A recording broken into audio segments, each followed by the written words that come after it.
Muito bom dia, um ótimo sábado para você, chegando com notícias do Fluminense neste final de semana, que por sinal é o último final de semana antes da estreia na temporada 2026, antes da estreia no Campeonato Carioca, que acontece no meio da semana que vem.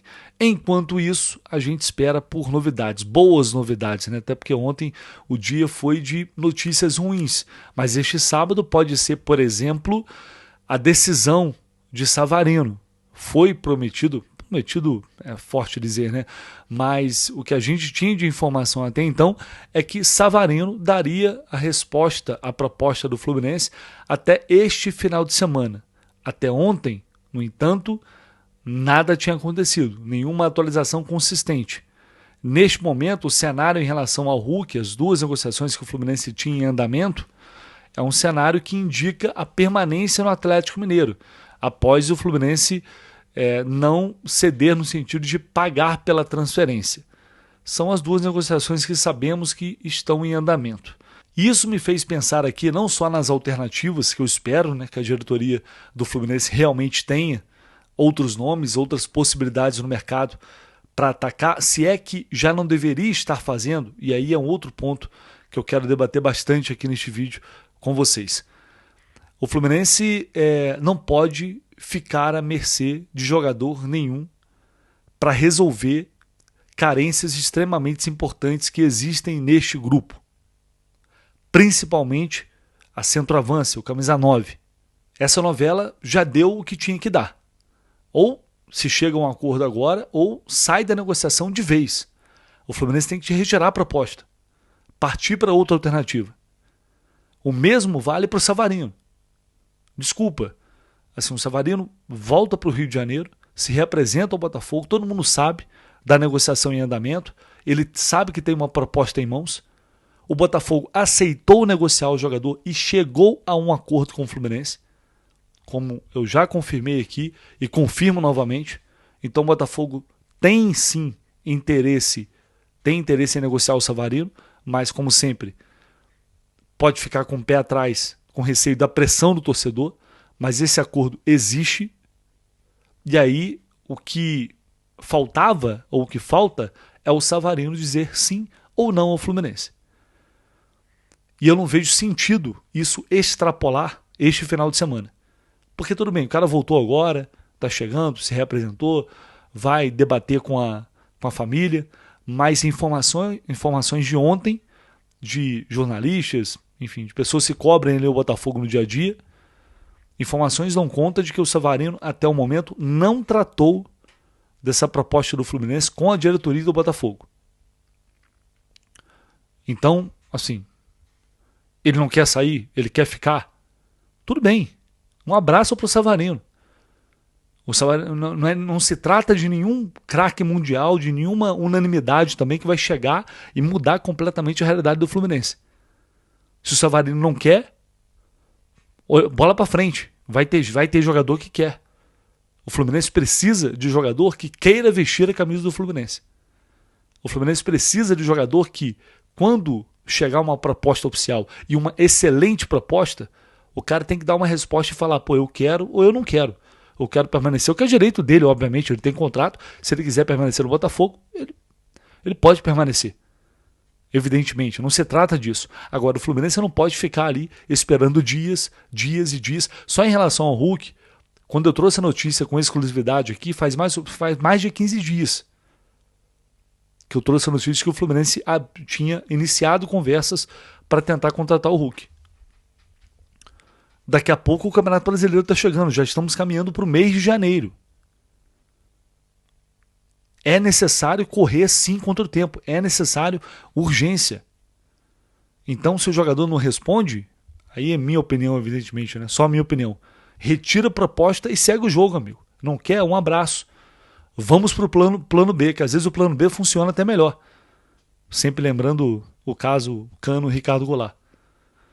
Então, enfim, não dá para ficar esperando a vida inteira, não dá para ficar esperando mais meses, dias, semanas para escutar a resposta de jogadores que estão com contrato com outros clubes, que eventualmente podem balançar ou não com uma proposta mas que tem uma situação confortável caso permaneçam nesses clubes, porque são ídolos, têm identificação.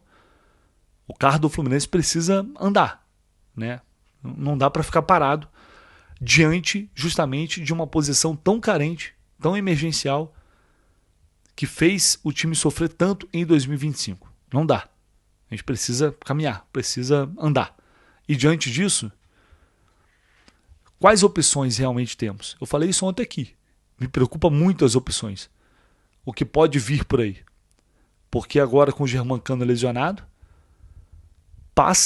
essa necessidade passa a ser ainda maior. Se antes para mim o Fluminense tinha que trazer 2 jogadores e negociar algum, agora então nem se fala. Mas a verdade é que pela entrevista do diretor executivo Paulo Angione, o Fluminense está buscando mais um atacante e está buscando mais um meia, que são as 2 negociações que estão em andamento neste momento.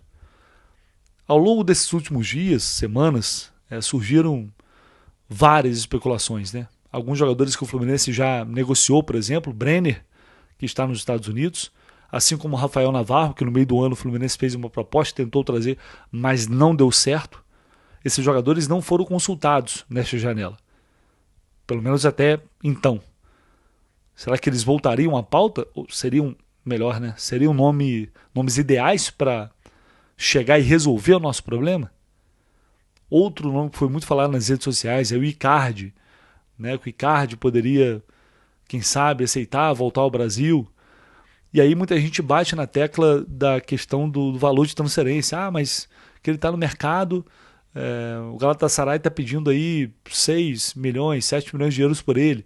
Dá para chegar e pagar. Ia pagar um valor milionário para o Hulk, porque não dá para pagar pelo Icardi. Mas, gente, alguém já perguntou ou se perguntou se o Icardi quer vir jogar no Brasil? Porque normalmente quando esses caras vêm para cá, eles vêm com contrato astronômicos. É só ver o Depay no Corinthians. O que é o contrato do Depay no Corinthians. Ele veio para cá ganhando o que ele ganhava na Europa, basicamente. Então não é só uma questão de valor de transferência, é valor de contrato total. Alguns são fora da realidade. A não ser que o cara queira muito vir jogar aqui. E assim, né, convenhamos. Jogador que está no futebol europeu ainda, jogando ali numa liga razoável, dificilmente tem vontade realmente de vir aqui experimentar o futebol brasileiro. Isso é algo muito raro. Merentiel, foi um nome falado aí também, que está no Boca Juniors, teve uma passagem ruim no Palmeiras. É um jogador que é valorizado também. O Boca tá até aceita negociar, mas está pedindo cerca de 10 milhões de dólares aí pelo jogador. Não sei se é um nome mapeado pelo Fluminense. O Paulinho do Toluca, muita gente tem falado nesse atacante português de 33 anos e os números são, cara, realmente impressionantes. O cara fez isso em 25 jogos nessa temporada, tá? 19 gols, 2 assistências. Temporada anterior, 43 jogos, 29 gols e 8 assistências.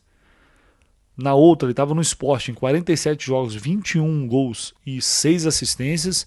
É um atacante fazedor de gol que a gente precisa. Agora, quanto o Toluca aceitaria negociar um jogador como esse? Não sei. Mas sabe o que realmente eu gostaria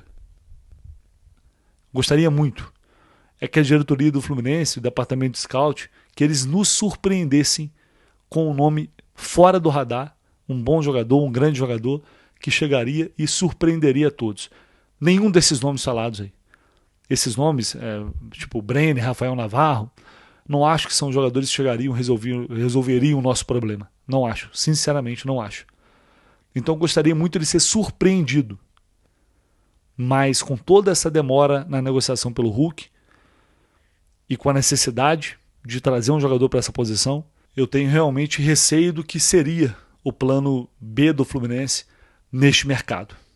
E a partir do momento que houver uma desistência oficial desse jogador, a gente vai passar a ter mais informações, certamente a possíveis interesses do clube, possíveis alvos para essa função, para esse setor extremamente primordial para a gente. Então, a partir do momento ali dessa desistência oficial, a gente certamente vai ter, imagino eu, né?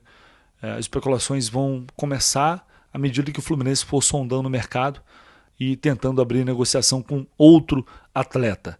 Tem jogador que pode sair? Tem. A gente vai falar sobre mais uma possibilidade agora, mas antes vou colocar na tela para vocês. Chegou, hein? Prometi, até antes do que eu tinha prometido, chegou na Foot Fanatics a nova linha do Fluminense, a linha da Puma, os primeiros uniformes fabricados pela Puma para a temporada 2026. É a estreia da Puma no Fluminense. Estou colocando na tela aí o uniforme número 1, número 2. Infelizmente, preços salgados, né? Preços muito altos. Eu acho um absurdo, já falei isso muitas vezes. Camisa de clube, no geral, não só aqui no Brasil, fora do Brasil também, é muito caro. Mas, infelizmente, é a realidade. E a Puma é ainda mais caro que a Umbro. Então, uma forma que você tem de amenizar um pouquinho isso é utilizar o nosso cupom na Foot Fanatics, Jornada 10. Você vai pagar 10% de desconto e também pode pagar através do Pix. E aí você tem mais 10% de desconto. Então tem os dois modelos, o modelo torcedor, o modelo jogador. Não tem tanta diferença assim no visual, no design, mas evidentemente tem diferença no tecido, o escudo é bordado, no outro é emborrachado, enfim, tem essas diferenças, é inegável. Mas o valor da camisa de jogador, R$600. Né? É realmente muito caro. Com a camisa de torcedor, você também vai estar muito bem servido e vai estar muito bem vestido. Enfim, a escolha é sua, é claro. Só lembre de utilizar o cupom Jornada10. Já tem essa novidade na Foot Fanatics e você pode começar a adquirir a nova linha do Fluminense fabricado pela Puma. Para a gente fechar aqui, ontem surgiu informação sobre um possível interesse do Corinthians, lá do Meu Timão, do site Meu Timão, do Corinthians, no Fuentes, lateral esquerdo do Fluminense, que está no mercado. O Fluminense quer negociar o Fuentes e provavelmente aceitaria o empréstimo nessas condições, desde que o Corinthians assuma, né, o salário integral do jogador. Por enquanto, não chegou nada até ao Fluminense. Tá? A nossa reportagem, jornada Catel 1902, a gente entrou com a operação, o Gabriel Amaral conseguiu fazer alguns contatos e a gente apurou que, por enquanto, não chegou nada oficial ao Fluminense, mas pode ter chegado ao staff. O Fuentes já recebeu sondagens de diversos clubes, né, muitas desde o fim da última temporada, mas nenhuma se transformou ainda em proposta. Por enquanto, não tem proposta. Mas pode acontecer, eu acho que talvez... acho não, né? Acho que talvez é bom.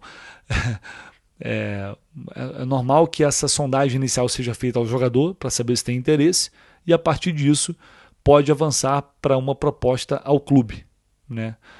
É um atleta que, com a chegada do Arana e tendo o René, realmente vai ser uma terceira opção, não vai fazer muito parte dos planos do Zubeldia, e eu acho que para ele a melhor saída seria realmente deixar o Fluminense nesta temporada, tentar se encaixar em outro clube na Série A, e para o Fluminense, evidentemente, também seria bom em termos de elenco. Tá bom, pessoal? Vou ficando por aqui. Vou pedir e reforçar aqui para você deixar o seu like, se inscrever aqui no canal. Seu comentário também é sempre muito importante. Conto muito com vocês. Tamo junto e a gente vai se falando conforme as novidades. Espero que boas surjam. Valeu, um abraço.